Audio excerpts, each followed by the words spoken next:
నాకు అనిపించింది, మనుషులు ఈయంతో సంపాదించి కూడా దిగులు పడి భయంకరంగా జబ్బులు పాలై గందరగోళం అవుతున్నారు. అవకాశాలు ఉండి కూడా రేపు వాన పడిద్దో తెలియదు, వరద వచ్చిద్దో తెలియదు, ఏం జరిగిద్దో తెలియదు వాటికి.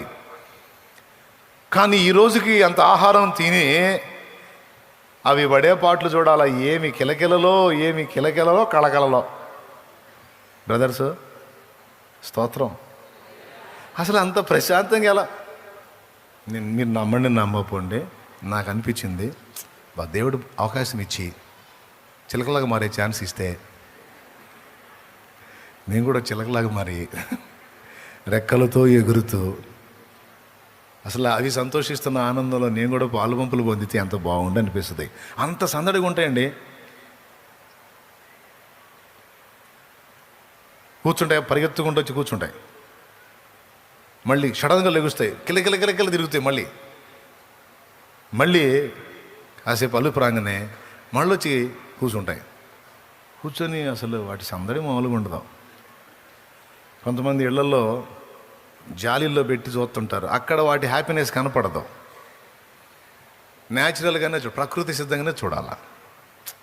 అది భలే ఉంటుంది. అది అంటే ఇది నాకు నచ్చిద్ది, మీకు నచ్చిద్దో లేదో నాకు తెలియదులే. కొంతమందికి ఇలాంటి ఇంట్రెస్ట్ ఉండదు. చిలకల మాకు చిలకలను చూసి అంత ఖాళీ ఆడుందిలే, నీ చిలకలు ఏవో కానీ ఇక్కడ మా చిలక ఎగిరిపోయేటట్టు. అసలు మా ఊరే చిలకలూరిపేట. దేవునికి స్తోత్రం, హల్లెలూయా. సమృద్ధి,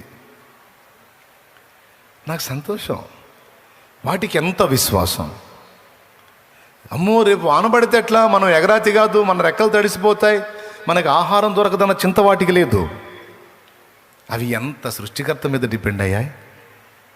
నిజమే, ఇన్ని జాగ్రత్తలు చేసుకొని ఇన్ని కుస్తీలు పడే మనకన్నా పస్తు ఉంటుందేమో కానీ వాటికి పస్తు ఉండదు.